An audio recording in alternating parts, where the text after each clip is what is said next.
ಇನ್ನೂ ಯಾರೆಲ್ಲ ನನ್ನ ಚಾನಲ್ನ ಸಬ್ಸ್ಕ್ರೈಬ್ ಮಾಡಿಲ್ವೋ ಬೇಗ ಸಬ್ಸ್ಕ್ರೈಬ್ ಮಾಡಿ. ಕತೆ ಇಷ್ಟ ಆದಲ್ಲಿ ಶೇರ್ ಮಾಡಿ, ಲೈಕ್ ಮಾಡಿ ಮತ್ತು ಕಮೆಂಟ್ ಮಾಡಿ. ನನ್ನ ಕತೆ ನಿಮ್ಮ ಭಾವ ಚಾನಲ್ಗೆ ಸ್ವಾಗತ.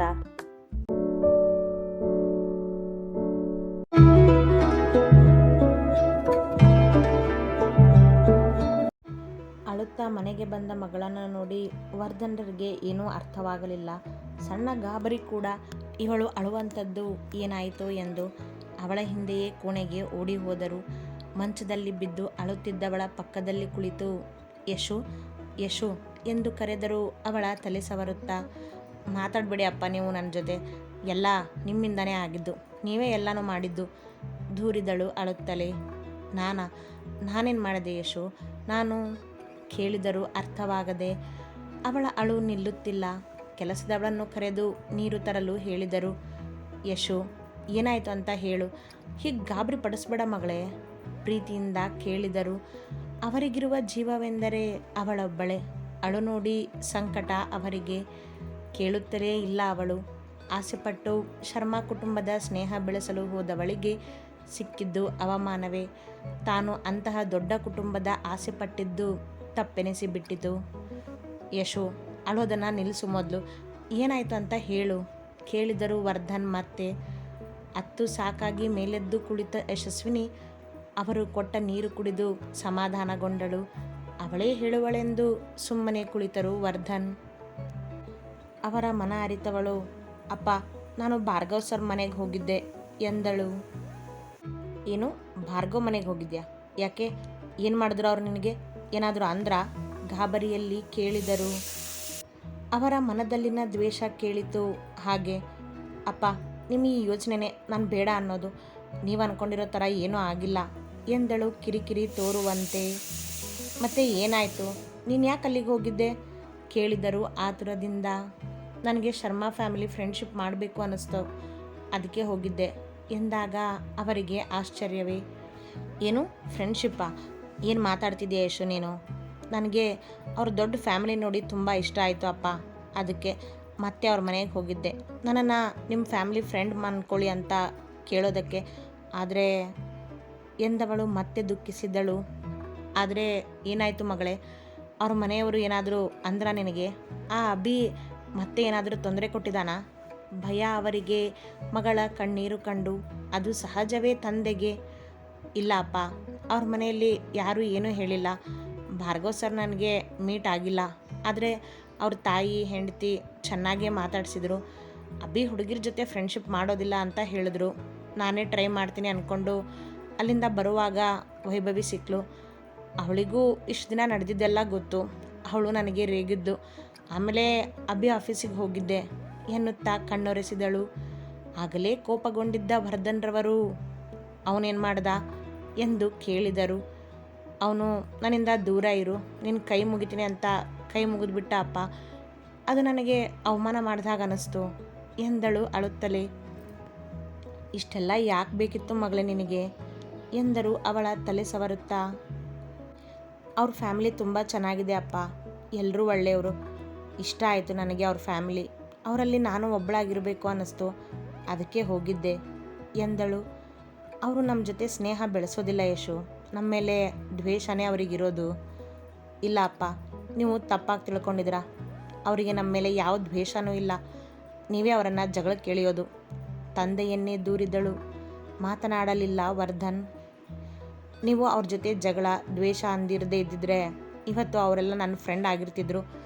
ಅದಕ್ಕೆ ನಿಮಗೆ ಹೇಳೋದು ನಾನು, ಈ ಜಗಳ ರಾಜಕೀಯ ಬೇಡ ಅಂತ. ನೋಡಿ, ನಮಗೆ ಯಾರೂ ಇಲ್ಲ.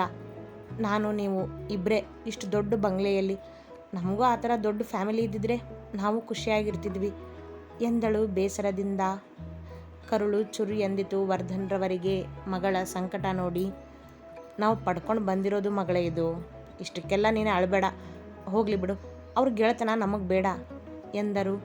ಮಾತನಾಡದೆ ಕಣ್ಣೊರೆಸಿದಳು. ಈಗ ಅಳಬೇಡ, ಹೋಗು, ಫ್ರೆಶ್ ಅಪ್ ಆಗ್ಬಾ, ನಾನು ನೀನು ಇಬ್ಬರು ಅಮ್ಮನ ಮನೆಗೆ ಹೋಗಿ ಬರೋಣ ಅವಳನ್ನು ಸಮಾಧಾನಿಸಲು ಎಂದರು. ಇಲ್ಲ, ನಾನು ಎಲ್ಲಿಗೂ ಬರೋದಿಲ್ಲ, ಮನಸ್ಸಿಲ್ಲ ಅವಳಿಗೆ. ಸರಿ, ಬೇಡ, ಈಗ ಸ್ವಲ್ಪ ಹೊತ್ತು ರೆಸ್ಟ್ ಮಾಡು, ಸಂಜೆಗೆ ಹೊರಗಡೆ ಹೋಗೋಣ ಎಂದರು. ತಲೆ ಆಡಿಸಿದವಳು ಮಲಗಿದಾಗ ವರ್ಧನ್ ಅವಳ ತಲೆ ಸವರುತ್ತಾ ಕುಳಿತರು. ಅವಳ ನೋವು ಏನೆಂದು ಅವರಿಗೆ ಚೆನ್ನಾಗಿ ಅರ್ಥವಾಗಿತ್ತು. ಜೊತೆಗೆ ಭಾರ್ಗವರವರ ಮೇಲೆ ಕೋಪವೂ ಬಂದಿತ್ತು, ಮಗಳನ್ನು ತಮ್ಮ ಪರವಾಗಿ ಮಾಡಿಕೊಂಡರಲ್ಲ ಎಂದು. ಹಾಗೇ ಭಾರ್ಗವರವರ ಜೊತೆ ಮಾತನಾಡುವ ನಿರ್ಧಾರವನ್ನು ಮಾಡಿದರು. ಮಧ್ಯಾಹ್ನ ಊಟ ಮಾಡದೆ ಕೆಲಸದಲ್ಲೇ ವ್ಯಸ್ತವಾಗಿದ್ದಳು ಅಶ್ವಿತಾ. ಅದು ಅವಳನ್ನೇ ಗಮನಿಸುತ್ತಿದ್ದ ಅನಿರುದ್ಧನಿಗೂ ಗೊತ್ತು. ಶುಕ್ಲಾನ ಬಳಿ ಕೇಳಿ ಮತ್ತೊಮ್ಮೆ ತಿಳಿದುಕೊಂಡಿದ್ದ ಕೂಡ. ಚಡಪಡಿಕೆ ಅವನಿಗೆ, ಏಕೆ ಹೀಗೆ ಮಾಡುತ್ತಿರುವಳೆಂದು. ಸಂಜೆಯವರೆಗೂ ಅವಳನ್ನು ಭೇಟಿಯಾಗುವ ಅವಕಾಶಕ್ಕಾಗಿಯೇ ಕಾದು ಕುಳಿತ. ಕರೆಯಲ್ಲೇ ಇಲ್ಲ ಅವಳು ಅವನನ್ನು. ಪ್ರೀತಿ ಎಂದಾಗಿನಿಂದ ದಿನಕ್ಕೆ 4 ಬಾರಿಯಾದರೂ ಕರೆದು ಮಾತನಾಡುತ್ತಿದ್ದವಳು. ಹೀಗೇಕೆ ಮಾಡುತ್ತಿರುವಳೆಂದು ಅರ್ಥವಾಗದೆ ಒದ್ದಾಡುತ್ತಿದ್ದವ ಆಫೀಸ್ ಸಮಯ ಮುಗಿಯುವವರೆಗೂ ಕಾದಿದ್ದ. ಅಶ್ವಿತಾ ಹೋಗುವಾಗಲಾದರೂ ನೋಡಲು ಸಿಗುವಳೇನೋ ಎಂದುಕೊಂಡು. ಆದರೆ ಬೇಕೆಂದೇ ಅಂದು ಕೆಲಸ ಮಾಡುತ್ತಾ ಕುಳಿತಳು ಅಶ್ವಿತಾ. ಅವ ಮನೆಗೆ ಹೋಗದೆ ತನ್ನ ದಾರಿ ಕಾಯುತ್ತಿರುವನೆಂದು ಕುಳಿತಲ್ಲೇ ಗಮನಿಸಿದ್ದಳವಳು. ಹಾಗಾಗಿ ಅವನನ್ನು ಕಾಡುತ್ತಾ ಕುಳಿತಳು. ಆದರೆ 2 ದಿನದಿಂದ ಅವಳ ಈ ನಿರಾಕರಣೆ ಗಮನಿಸುತ್ತಿರುವವನ ತಾಳ್ಮೆಯೂ ಮುಗಿದಂತಿತ್ತು. ಅರ್ಧ ಗಂಟೆ ಕಾದು ನೋಡಿದ. ಅವಳು ಇನ್ನೂ ಮನೆಗೆ ಹೋಗದೇ ಇದ್ದದ್ದು ಅವನಿಗೂ ಒದ್ದಾಟವೇ. ಆಫೀಸ್ ಟೈಮ್ ಮುಗಿದು ಅರ್ಧ ಗಂಟೆ ಆದರೂ ಹೋಗ್ತಿಲ್ವಲ್ಲ ಇವರು, ಯಾಕೆ?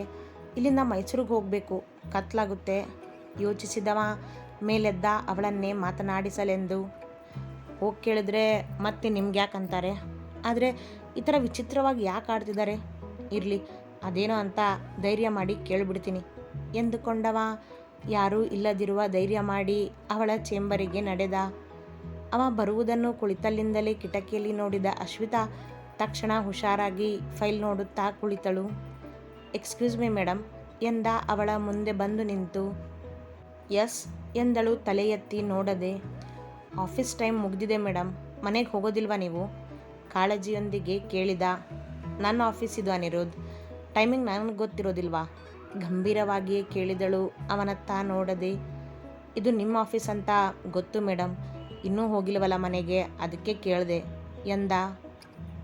ಆಗ ತಲೆ ಎತ್ತಿ ತೀಕ್ಷ್ಣವಾಗಿ ನೋಡಿದವಳು, ನನ್ನ ಯೋಚನೆ ನಿಮಗೆ ಯಾಕೆ ಎಂದಾಗ ಅವ ಮಾತನಾಡದೆ ಮುಖ ತಿರುಗಿಸಿದ. ಹೇಳಿ ಅನಿರುದ್ಧ್, ನನ್ನ ಯೋಚನೆ ನಿಮ್ಗೆ ಯಾಕೆ? ನಾನು ಊಟ ಮಾಡಿದ್ನೋ ಇಲ್ವೋ ಅಂತ ಶುಕ್ಲಾನ ಕೇಳಿದ್ರಂತೆ ಎಂದಾಗ ಅವ ಅವಳನ್ನೇ ದಿಟ್ಟಿಸಿದ. ಈ ಬಾರಿ ಅವಳ ನೋಟ ಚೂರು ಕದಲುತ್ತಿಲ್ಲ. ಸುಮ್ಮನೆ ಕೇಳಿದೆ ಮೇಡಮ್ ನಾನು ಎಂದ. ಮೇಲೆದ್ದು ಅವನ ಬಳಿ ಬಂದ ಅಶ್ವಿತಾ, ಸುಮ್ಮನೆ ಯಾಕೆ ಕೇಳಿದ್ರಿ? ನಾನು ಹೇಳಿಲ್ವಾ ನಿಮಗೆ ನನ್ನಿಂದ ದೂರ ಇರಿ ಅಂತ? ಆದರೂ ಯಾಕೆ ನನ್ನ ಬಗ್ಗೆ ಕೇಳೋದು? ನಾನು ಮನೆಗೆ ಹೋಗ್ತೀನೋ ಬಿಡ್ತೀನೋ ಆ ಯೋಚನೆ ಯಾಕೆ ನಿಮಗೆ? ಕೇಳಿ ಕೈಕಟ್ಟಿ ನಿಂತಳು ಗಂಭೀರವಾಗಿ. ಅವಳ ಮೇಲಿರುವ ಕಾಳಜಿ ಪ್ರೀತಿಗೆ ಕೇಳಿದೆನೆಂದು ಹೇಗೆ ಹೇಳಬೇಕವನು? ನಿಂತ ಮೌನ ವಹಿಸಿ. ಹೇಳಿ ಅನಿರುದ್ಧ್, ಯಾಕೆ ಎಂದಾಗ ಅವ ಅವಳನ್ನೇ ದಿಟ್ಟಿಸಿದ. ಮತ್ತೆ ನಾನು ಹೇಳ ಎಂದಾಗಲೂ ಅವ ಮೌನಿ. ಯಾಕಂದರೆ ನಿಮಗೆ ನನ್ನ ಮೇಲೆ ಪ್ರೀತಿ ಇದೆ, ಕಾಳಜಿ ಇದೆ, ಅದಕ್ಕೆ ಎಂದಾಗ ನೋ ಮೇಡಮ್ ಎಂದ. ಸುಳ್ಳು ಅನಿರುದ್ಧ್ ಎಂದಳು ಜೋರು ಧ್ವನಿ ಮಾಡಿ. ಅವ ಸಿಕ್ಕಿ ಬಿದ್ದಿದ್ದ ಆಗಲೇ. ನಿಮಗೆ ನನ್ನ ಮೇಲೆ ಪ್ರೀತಿ ಇದೆ, ಅದಕ್ಕೆ ನಿನ್ನೆಯಿಂದ ನನ್ನ ಸೀರಿಯಸ್ನೆಸ್ ನೋಡಿ ನಿಮಗೆ ಒದ್ದಾಟ ಶುರುವಾಗಿದೆ. ಯಾಕೆ ಏನೋ ಅಂತ ಕಾರಣ ಗೊತ್ತಿಲ್ಲದೆ ಒದ್ದಾಡ್ತಿದ್ದೀರಾ ನೀವು, ಅದನ್ನು ನೋಡಿದ್ದೀನಿ ನಾನು. ಈಗಲೂ ನಾನು ಮನೆಗೆ ಹೋಗಿಲ್ಲ ಅಂತ ನೀವು ಇಲ್ಲೇ ಇದ್ದೀರಾ, ಮನೆಗೆ ಹೋಗದೆ, ಅದಕ್ಕೆ ಕೇಳೋದಕ್ಕೆ ಬಂದಿದ್ದೀರಾ. ಇನ್ನೂ ನಾನು ಮಧ್ಯಾಹ್ನ ಊಟ ಮಾಡಿಲ್ಲ ಅಂತ ನೀವು ಸರಿಯಾಗಿ ಊಟ ಮಾಡಿಲ್ಲ ಒಂದೇ ಉಸಿರಿನಲ್ಲಿ ಹೇಳಿದಳು. ಇಲ್ಲ ಮೇಡಮ್, ಆ ಥರ ಏನಿಲ್ಲ. ಗಂಭೀರತೆ ಹೊತ್ತು ಸುಳ್ಳು ಸಾಧಿಸಲು ನೋಡಿದ. ಹೌದಾ, ಹಾಗಾದರೆ ಹೋಗಿ ನಿಮ್ಮ ಊಟದ ಬಾಕ್ಸ್ ತೆಗೆದು ನೋಡಿ, ಅದರಲ್ಲಿ ನೀವು ತಿಂದೇ ಇರೋ ಊಟನೇ ಹೇಳುತ್ತೆ ನಿಮಗೆ ಸತ್ಯನ ಎಂದಾಗ ಅವ ತಲೆ ತಗ್ಗಿಸಿದ. ಅವನನ್ನು ನೋಡಿದ್ದಳು ಅಶ್ವಿತಾ ಮಧ್ಯಾಹ್ನ ಕ್ಯಾಂಟೀನಿನಲ್ಲಿ. ಮನಸ್ಸಲ್ಲಿ ಪ್ರೀತಿ ಇದ್ದರೂ ಇಷ್ಟೊಂದು ಮುಚ್ಚುಮರೆ ಯಾಕನಿರೋದು? ನೇರವಾಗಿ ಮಾತಿಗಿಳಿದಳು ಈಗ. ಆ ಥರ ಏನಿಲ್ಲ ಅಂತ ಎಷ್ಟು ಸರಿ ಹೇಳಬೇಕು ನಿಮಗೆ? ಅವನು ಗಂಭೀರನಾದ. ಸುಳ್ಳು ಸುಳ್ಳು ಸುಳ್ಳು, ಯಾಕೆ ಇಷ್ಟೊಂದು ಸುಳ್ಳು ಹೇಳಿ ನನ್ನ ಮನಸ್ಸಿಗೆ ನೋವು ಕೊಡ್ತಿದ್ದೀರಾ ನೀವು? ಯಾಕೆ ನನ್ನ ಪ್ರೀತಿ ಅರ್ಥ ಆಗ್ತಿಲ್ಲ ನಿಮಗೆ? ನನಗೆ ನಿಮ್ಮ ಪ್ರೀತಿ ಬೇಕು ಅನಿರೋದು ಎಂದವಳ ಕಣ್ಣು ತುಂಬಿದವು. ಮೇಡಮ್ ಅಳಬೇಡಿ ನೀವು ಎಂದ ಅವಳ ಸಂಕಟ ನೋಡಲಾಗದೆ. ಹಾಗಾದರೆ ಏನು ಮಾಡಲಿ ಹೇಳಿ? ನಿಮಗೋಸ್ಕರ ಅಳಬಾರ್ದು, ಬೇಗ ಮನೆಗೆ ಹೋಗಬೇಕು, ನಗ್ತಾ ಇರಬೇಕು, ಎಲ್ಲನೂ ನಿಮಗೋಸ್ಕರ ನಾನು ಮಾಡ್ತಿದ್ರೆ ನೀವು ನನಗೋಸ್ಕರ ಏನು ಮಾಡ್ತೀರಿ ಅರಚಿದಳು. ಅವನ ಪ್ರೀತಿಗಾಗಿ ಹಂಬಲಿಸುತ್ತಿರುವವಳ ತಾಳ್ಮೆ ಮುಗಿದಿತ್ತು ಅಂದು. ಹೇಳಿ ಅನಿರುದ್ಧ್, ನೀವು ನನಗೋಸ್ಕರ ಏನು ಮಾಡ್ತೀರಿ ಮತ್ತೆ ಕೇಳಿದಾಗ ಅವನ ಬಳಿ ಉತ್ತರವಿಲ್ಲ. ನೀವು ನನಗೋಸ್ಕರ ಏನು ಮಾಡೋದು ಬೇಡ ಮೇಡಮ್ ಎಂದಾಗ, don't call me madam Anirudh ಮತ್ತೆ ಚೀರಿದಳು. ನನಗೆ ನಿಮ್ಮ ಪ್ರೀತಿ ಬೇಕು, ನಿಮ್ಮ ಜೊತೆ ಜೀವನ ಪೂರ್ತಿ ಕಳಿಬೇಕು ಅನ್ನೋ ಆಸೆ ನನಗೆ.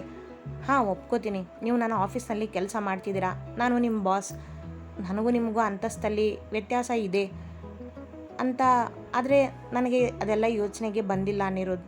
ಅದನ್ನೆಲ್ಲ ಯೋಚನೆ ಮಾಡಿ ಪ್ರೀತಿ ಮಾಡಿದ್ರೆ ಅದು ಪ್ರೀತಿ ಆಗೋದಿಲ್ಲ, ಸ್ವಾರ್ಥ ಆಗುತ್ತೆ. ಪ್ರೀತಿಯಲ್ಲಿ ಆ ಸ್ವಾರ್ಥ ಇರಬಾರ್ದು ಅಲ್ವಾ ಅನಿರುದ್ಧ್ ಎಂದಾಗ ಅವಳ ಮನದಲ್ಲಿನ ದುಃಖದ ಕಟ್ಟೆ ಒಡೆದಿತ್ತು. ಕೆನ್ನೆಯ ಮೇಲೆ ನೀರಿಳಿಯಿತು. ಸಂಕಟ ಅವನಿಗೆ ಅವಳ ಕಣ್ಣೀರು ನೋಡಿ ಮನ ಕಣ್ಣೀರು ಒರೆಸಲು ಒದ್ದಾಡಿತು. ನನ್ನ ದೊಡ್ಡಪ್ಪನಿಗೆ ಹೇಳಿದರೆ ದಿನ ಸಾಕು ಅನಿರುದ್ಧ್, ನನ್ನ ಮುಂದೆ 100 ಹುಡುಗರನ್ನ ತಂದು ನಿಲ್ಲಿಸ್ತಾರೆ. ಶರ್ಮಾ ಹೆಸರು ಹೇಳಿದರೆ ಸಾಕು 1000 ಸಂಬಂಧಗಳು ಬರುತ್ತೆ. ಆದರೆ ನನಗೆ ನೀವೇ ಬೇಕು ಅನಿರುದ್ಧ್. ನನಗೆ ನಿಮ್ಮ ಮೇಲೆ ಪ್ರೀತಿ ಇರೋದು. ನಿಮ್ಮನ್ನು ಬಿಟ್ಟು ಬೇರೆ ಯಾರದ್ದೋ ಜೊತೆ ಜೀವನ ಮಾಡಬೇಕು ಅಂತ ಕಲ್ಪನೆ ಮಾಡಿಕೊಂಡ್ರೆ ಸಾಕು ನನ್ನ ಕೈಕಾಲ ಆಡೋದಿಲ್ಲ. ಆದರೆ ಇದೆಲ್ಲ ನಿಮಗೆ ಯಾಕೆ ಅರ್ಥ ಆಗ್ತಿಲ್ಲ ಅನಿರುದ್ಧ್ ಎಂದು ಅವನ ಕೈ ಹಿಡಿದಳು. ಅವ ಎಲ್ಲ ಅರಿತನಾದರೂ ಮಾತು ಬರದವರಂತೆ ನಿಂತ. I love you Anirudh. ನನ್ನ ಪ್ರೀತಿನ ಅಕ್ಸೆಪ್ಟ್ ಮಾಡಿಕೊಂಡು ನಿಮ್ಮ ಪ್ರೀತಿನ ಹೇಳಿ. ನನಗೆ ಗೊತ್ತು ನಿಮಗೂ ನನ್ನ ಮೇಲೆ ಪ್ರೀತಿ ಇದೆ ಅಂತ. ಬೇಡಿದಂತಿತ್ತು ಹುಡುಗಿ. ನಿಮಿಷ ಸುಮ್ಮನಿದ್ದ ಅನಿರುದ್ಧ್ ಏನೊಂದು ಮಾತನಾಡದೆ ಅವಳಿಂದ ಕೈ ಬಿಡಿಸಿಕೊಂಡು ಹಿಂದೆ ಸರಿದ. ಒಪ್ಕೊಳ್ಳೋದಿಲ್ವಾ ನೀವು ಕೇಳಿದವಳಿಗೆ ಸಣ್ಣ ಭಯ. ಅವ ಮಾತನಾಡದೆ ಬಾಗಿಲು ತೆರೆದು ಹೊರ ನಡೆದು ಬಿಟ್ಟ. ಅಳುತ್ತಾ ಕುಸಿದು ಕುಳಿತಳು ಅಶ್ವಿತಾ. ನನ್ನ ಪ್ರೀತಿನ ಇಷ್ಟೊಂದು ಪರೀಕ್ಷೆ ಮಾಡಬೇಡ ಅಶ್ವಿತಾ.